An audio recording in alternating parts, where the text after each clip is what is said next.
A Fundação Dom João VI tem a honra de entrevistar uma ilustre personalidade de Nova Friburgo. Versátil, ele transita em diferentes grupos e áreas do saber. Seja numa vida dedicada ao legislativo, à escrita na imprensa friburguense ou na publicação de livros, seu prestígio é incontestável. Com vocês, Lúcio Flávio Gomes da Silva.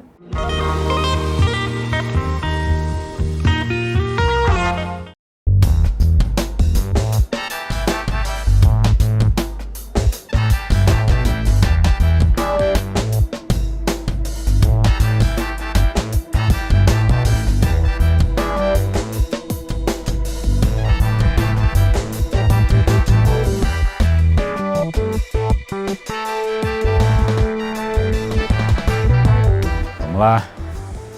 Pode ir? Bom, sou Lúcio Flávio Gomes da Silva. É Flávio, de vez em quando sai uma confusão por causa desse Flávio. Mas esse Flávio é um centurião romano que ajudou Cristo a se levantar num dos tombos. Meu pai leu essa história e ouviu a história desse centurião. Então resolveu botar o nome de Lúcio Flávio, sem o I. Eu sou filho de Adília Gomes da Silva e João Batista da Silva. Do lado paterno, eu sou descendente de português e de africano. A minha avó era negra, minha avó paterna. E do lado materno, sou dois portugueses que vieram para o Brasil naquela leva de português e se estabeleceram aqui em Friburgo. Tiveram uma loja de venda de flores ao cravo friburguense, muito famosa nos anos 50, 60. Estou casado há 52 anos.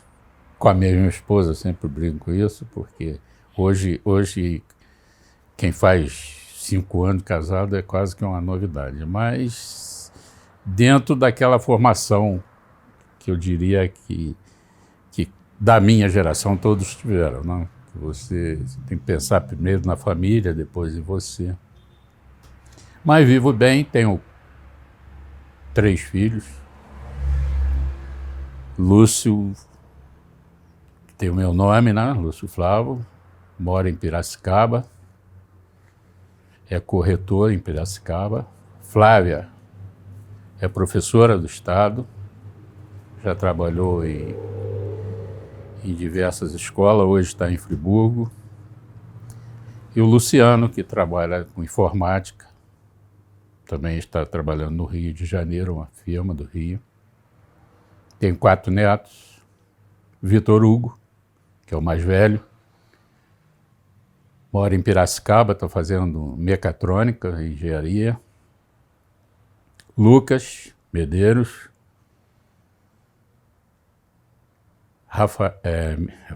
Miguel, Lucas é da Flávia, Lúcio, o Vitor é do Lucinho, e Miguel e Beatriz, que são os mais novos, do Luciano. Fui nascido e criado ali no Paissandu, estudei no Colégio Imaculada Conceição, que era da dona professora Susana Renenfelder. Depois fui ao Cefel, estudei 1 ano no Zé Clemente, em Niterói, no Rui Barbosa, Colégio Rui Barbosa, com o professor Humberto Eljaic. Terminei o científico no Colégio Cefel, voltei para o Cefel. E fiz faculdade, fiz UF, Faculdade de Direito. Você foi estudar e você escolheu Direito por quê? Qual motivo? O Direito, a minha vocação, meu sonho, não digo vocação, o meu sonho era fazer arquitetura.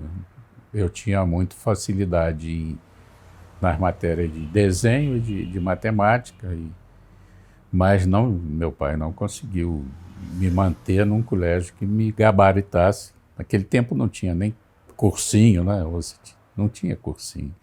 Você saía do colégio e tinha que fazer vestibular, e eu não tinha condições nenhuma. E o direito foi quase que uma imposição dos amigos, principalmente esse que eu falei, que se formou comigo, Aureliano. Ele falou, não, vamos fazer prova. Aí ele arranjou um professor de português, esse professor deu aula para gente, nós fizemos, aí fiz direito, mas nunca exercia o direito, não. O direito me ajudou a estender cargos na Câmara, né? Porque aí eu pude ser assessor jurídico da Câmara, não de vereador. Então, meu sonho era ter estudado na Anchieta. O meu pai não conseguiu bolsa e não conseguiu pagar que eu estudasse. Ele tinha estudado no CEFRO e o CEFRO me permitiu estudar lá com um abatimento.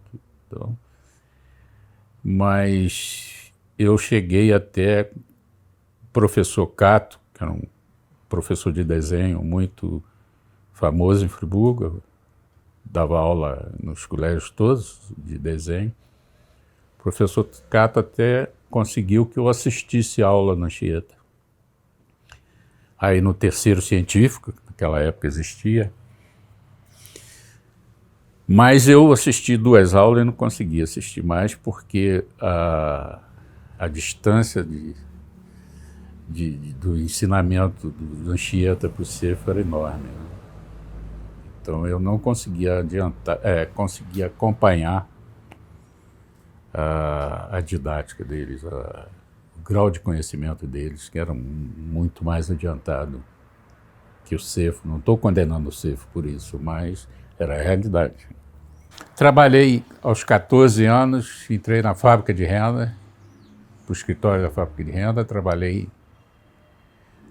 também no Rio de Janeiro e no escritório da CSN, da Companhia Siderúrgica Nacional. Voltei a Friburgo, ingressei na prefeitura em 61. Depois de 2 anos na prefeitura, me transferi para a Câmara e da Câmara vivi até bem pouco tempo. Entrei como, não tenho vergonha de falar isso, entrei como zelador, servindo cafezinho, lavando banheiro, e saí como diretor da Câmara. Também participei bastante e por muito tempo da imprensa friburguense. Primeiro por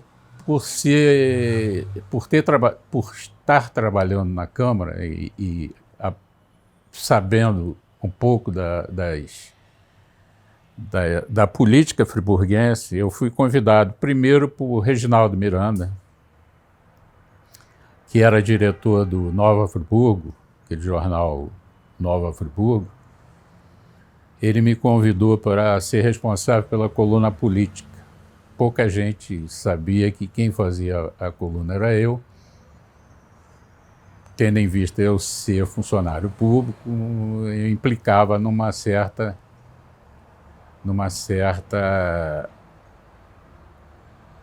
como direi, um certo impedimento, né? Eu poderia ser até proibido de se manifestar, mas eu assinava a coluna com um sobrenome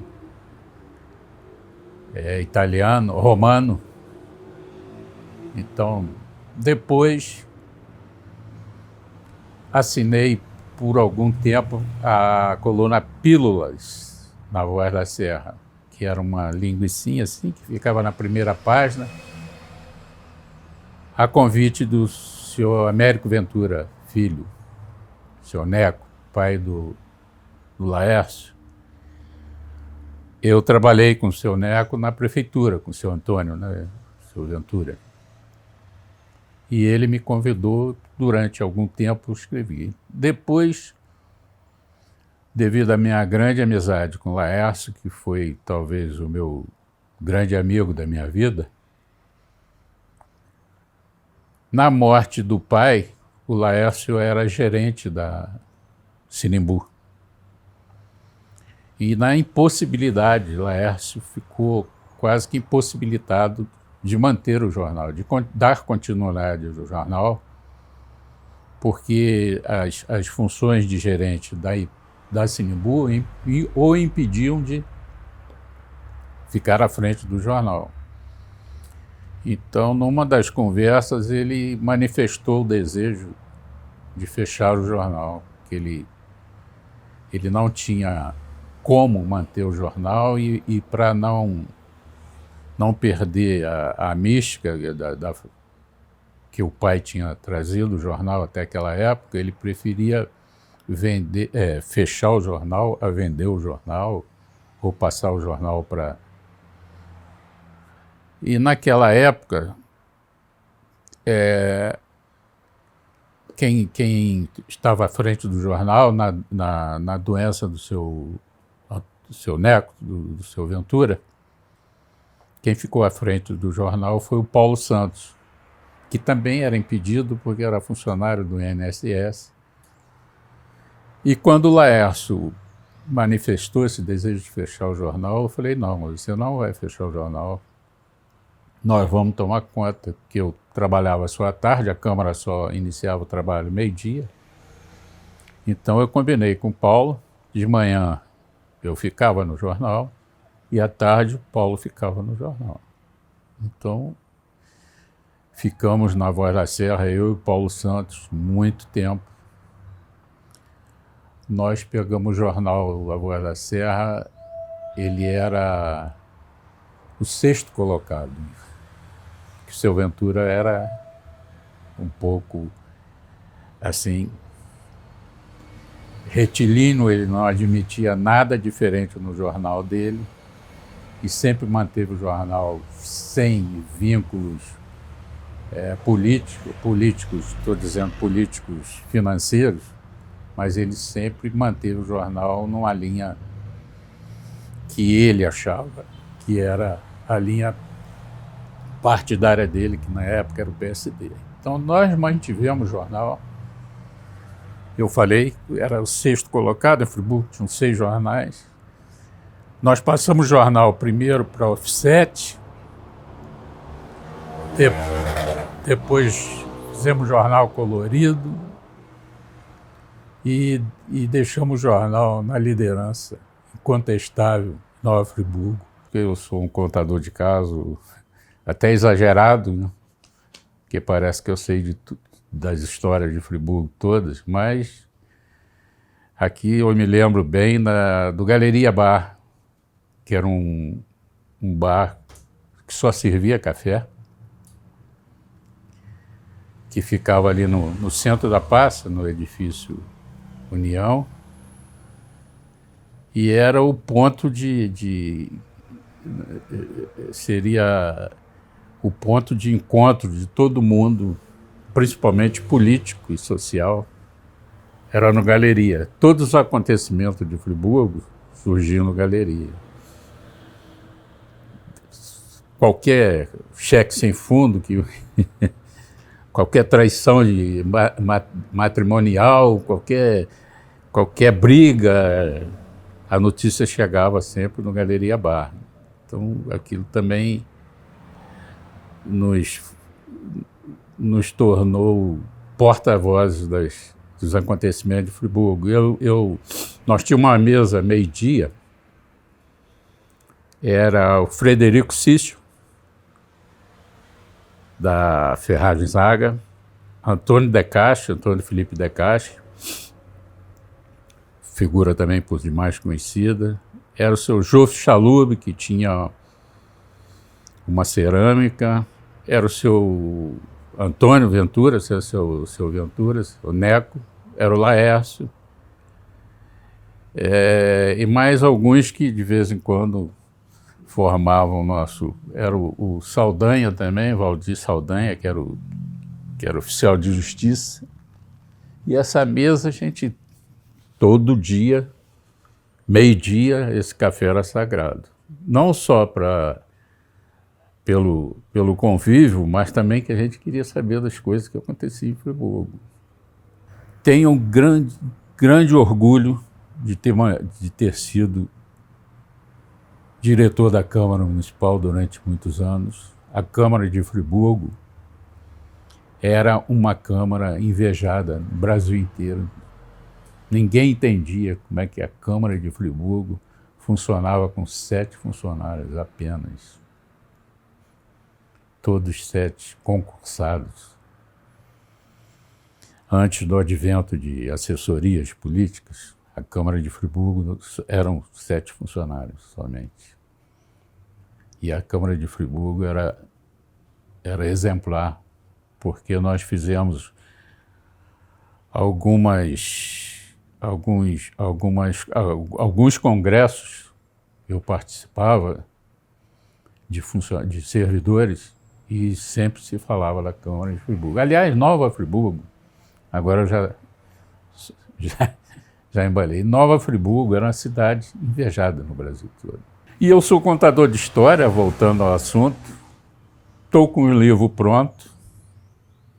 Vai sair, está para sair há alguns tempos, essa pandemia está atrapalhando, em que eu passo para o papel os causos que eu contava na televisão, que eu participei, os causos que eu já participei, e os causos que me eram contados, alguns famosos em Friburgo. Eu passei isso para o papel até para estudar a história paralela de Friburgo, por assim dizer, que eu participei de alguns acontecimentos marcantes em Nova Friburgo. Teve um acontecimento até que saiu na imprensa brasileira com muito destaque, que foi um crime dentro da Câmara Municipal, e nessa noite, por essas ironias do destino, ou azar do destino, eu estava fazendo a ata da reunião, porque o responsável pela ata teve um problema familiar de saúde, saiu correndo e me pediu que eu fizesse a ata, e foi a tal reunião que houve esse crime dentro da Câmara. Isso também foi muito marcante na minha vida, porque foi naquela época como hoje, no plano nacional, naquela época, no plano municipal, eram 2 correntes, né? Era o PSD de um lado, o DN do outro, Amâncio, Heródoto, Feliciano, essas coisas todas, e também me marcou muito a minha história, porque eu fui responsável por fazer a ata. Você imagina a pressão que eu sofri dos 2 lados, né? E aí me valeu muito nessa etapa da minha vida, me valeu muito a amizade com Laércio, porque o meu pai era político, então meu pai tinha um lado. E eu me escudei muito no Laércio, ouvi muito Laércio e consegui levar a efeito essa tarefa, que não foi fácil, não. Eu sofri muita pressão, minha família nem sabe, mas eu fui até ameaçado, mas isso são coisas provincianas que eu consegui ultrapassar. Tanto que tem eu sempre falo que, mais recente, né, que quem era Heródoto falava que eu era Paulinho, e quem era Paulinho falava que eu era Heródoto. Então eu conseguia desagradar os 2 lados. Já estou antecipando até a matéria do livro. Os vereadores aprovaram um voto de solidariedade ao Jango, que havia feito aquele célebre comício na Central do Brasil, dia 13 de maio. 13 de maio? Foi dia 13. Comício dia 13. E os vereadores aprovaram um voto de solidariedade, de apoio ao Jango. Agora, essa história é incrível mesmo. Parece história de mentiroso, né? Eles aprovaram, a Câmara mandou um envelope com o teor do voto, né? A assinatura dos vereadores, E o funcionário da Câmara endereçou ao senhor, excelente senhor, presidente da República, João Goulart, o envelope, não abriram o envelope, veio um carimbo, devolvendo porque o destinatário não era mais. O envelope não foi aberto. Talvez, se tivesse sido aberto, os 13 vereadores que assinaram o voto teriam sido cassados. Por incrível que pareça. Parece mentira, né? Mas eles não abriram o envelope. Talvez se o funcionário tivesse colocado ao presidente da República, talvez não, eles abririam, né? Mas como foi o nome do João Goulart, o envelope voltou intacto. E os 13 vereadores que assinaram estavam morrendo de medo. Então, quando o envelope voltou, foi aquele alívio. Então, tem as histórias, assim, curiosas, né? Os bastidores. Da política. E você quer falar mais um pouco sobre esse acontecimento lá do crime que aconteceu lá na Câmara? Eu já manifestei ao Luiz Fernando, tanto ao Luiz Fernando quanto a Janaína. Eu vou deixar escrito, depois que partir. Fica lacrado igual o envelope do... Não, é porque ainda são poucos, são um remanescente daquele episódio, são mais de 4 pessoas. Né? Teve poucas testemunhas. Mas, então, o mais recente que foi embora, acho que foi o de Seu Spitz. Vivos, eu acho que só tem Geraldo Silva, conselheiro, quem estava na assistência, que eram poucos também. Deve ter, não tem mais de 4 pessoas. Mas eu já deixei escrito, já encaminhei para a Janaína, ao Luiz Fernando, não sei se a fundação, não sei se eu encaminhei, mas vou encaminhar a história do que aconteceu, né? Porque eu fui o nome mais falado durante o julgamento todo foi o meu. Eu tive que fazer ato. E nós prestamos depoimento também. O depoimento foi prestado lá em Niterói, na época era a capital do estado. Não foram tomados depoimentos aqui no Friburgo, nós tivemos que ir a Niterói, na Secretaria de Segurança, prestar depoimento. E esse fato não impediu de eu continuar tendo respeito e não digo amizade, porque amizade seria forte, porque a gente não é assim, tão amigo do Paulo Azevedo, que ele sempre me respeitou. E tive uma participação também, assim, para se destacar, que eu gostaria de destacar, justamente no bolão. Porque até hoje eu recebo correspondência, recebo amigos, recebo agora e-mails dessa amizade que foi feita no bolão. Eu fui, então, a Luxemburgo com essa equipe, para espanto do mundo todo, que nem sabia que no Brasil se jogava bolão. Nós levamos uma equipe masculina e uma feminina. E a equipe feminina ficou em terceiro lugar, que foi assim, saiu das pistas aplaudida por todo o ginásio lá, porque eles nunca poderiam imaginar. E essa amizade feita no bolão, que o bolão era um esporte diferenciado.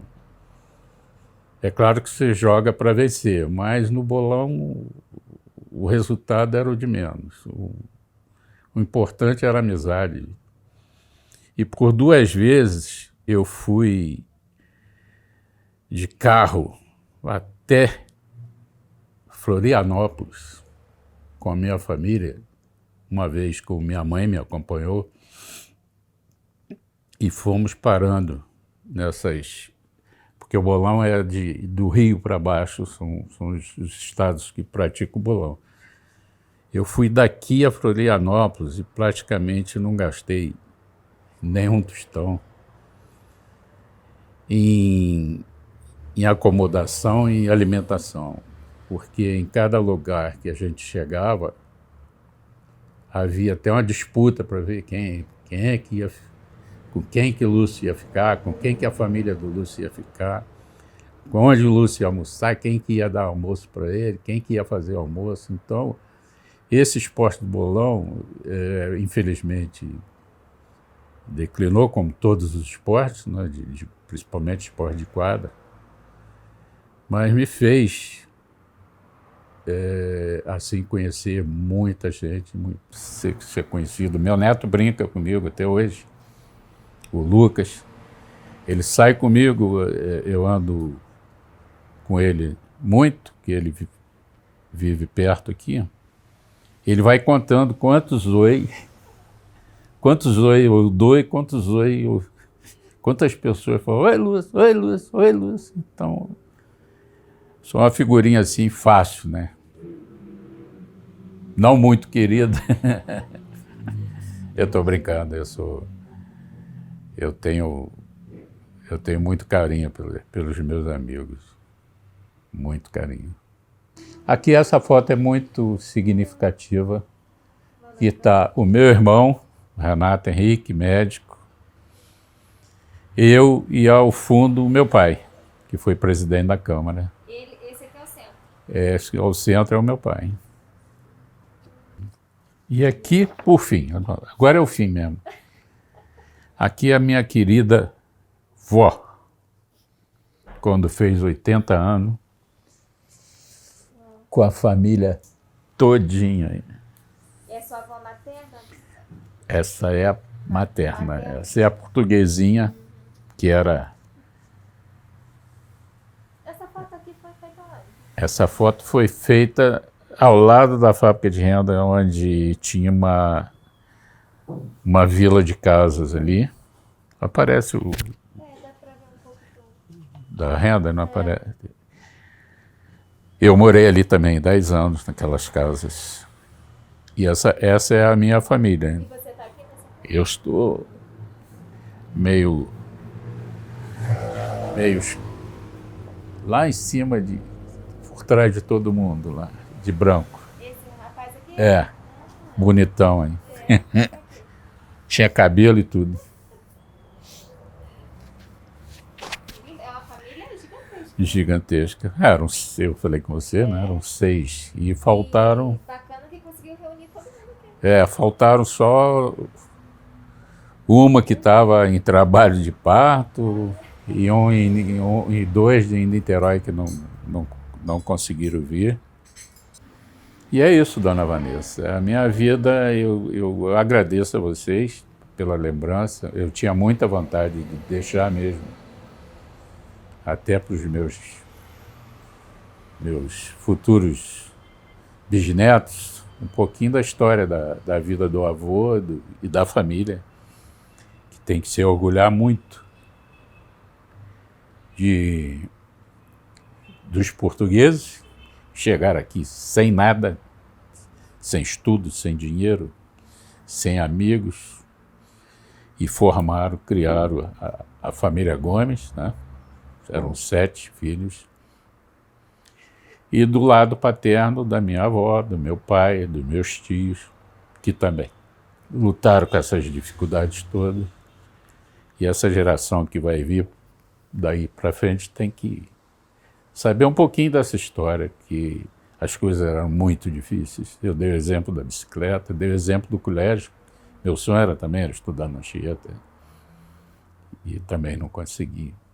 Mas, hoje, posso e manter meus filhos estudaram na Anchieta, meus netos, se quiserem, poderão estudar na Anchieta. E naquela época não era fácil. Estamos aqui, nesse prédio, onde foi a Colégio Imaculada Conceição, Aqui embaixo tinha uma casa na frente e um barracão ali atrás do terreno. E a dona Susana, a Neufeld, ela dava aula para primeira, segunda, terceira, quarta série, todo mundo junto, no mesmo espaço. Ela passava o caderno para um, lição para um, lição para o outro. Ainda estudei abaixo de régua na cabeça, se não respondesse certo, né? Ainda era aquela educação. Não peguei grão de milho, joelhar em grão de milho não, mas reguarda a gente levava, se fizesse bagunça. E era justamente nesse prédio que hoje eu moro. Você vê como é que são as coisas da vida.